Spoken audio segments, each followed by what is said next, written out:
Shravani stories. Hi!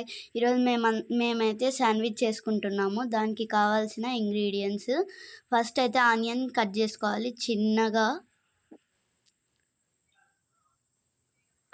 అలాగే tomato కూడా చిన్నగా కట్ చేసుకోవాలి. పచ్చిమిర్చి కూడా అలాగే చిన్నగా బాగా కట్ చేసుకోవాలి నీట్గా. క్యాప్సికమ్ కూడా అలాగే.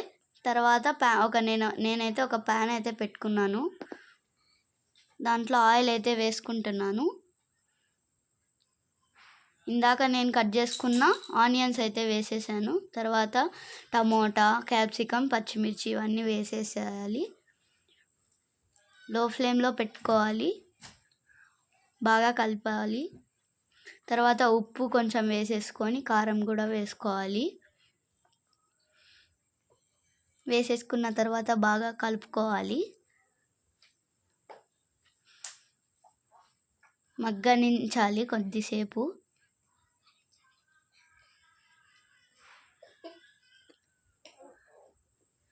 అంతా ప్రిపేర్ అయిన తర్వాత నేను ఒక 8 బ్రెడ్స్ అయితే తీసేసుకున్నాను. దానికి మైనస్ అయితే పూసేసుకుంటున్నాను. ఇలా నీట్గా అప్లై చేసుకోవాలి, అప్పుడే మనకు నీట్గా వస్తాయి. తర్వాత ఇది ఇందాక చేసుకున్న స్టఫ్ని తీసుకొని ఇప్పుడు పెట్టుకోవాలి. బ్రెడ్లో బాగా నీట్గా పెట్టుకోవాలి. మనకు మళ్ళీ రోస్ట్ చేసేటప్పుడు అంతా వెళ్ళిపోతుంది. ఇలా నీట్గా పెట్టుకున్న తర్వాత మళ్ళీ ఒక పెన్నం అయితే పెట్టుకొని దాంట్లో ఆయిల్ వేసేసుకోవాలి. తర్వాత ఇందాక మనం స్టఫ్ అయితే పెట్టుకున్నాం కదా, అది దాంట్లో పెన్నంలో వేయాలి. లో ఫ్లేమ్లో పెట్టుకోండి, మళ్ళీ మాడిపోతుంది.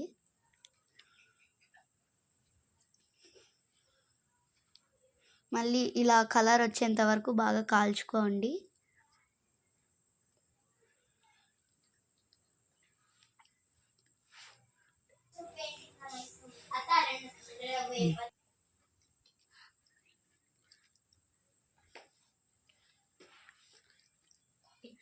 కట్ చేసుకోవాలి నీట్గా, హాఫ్ చేసుకోవాలి.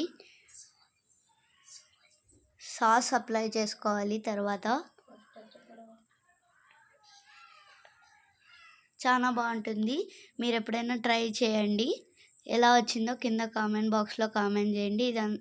ఇదైతే నేను మా తమ్ముళ్ళు కలిసి తిన్నాము. చాలా బాగా వచ్చింది. మళ్ళీ మీకు ఎలా వచ్చిందో కింద కామెంట్ బాక్స్లో కామెంట్ చేసేయండి. బాయ్.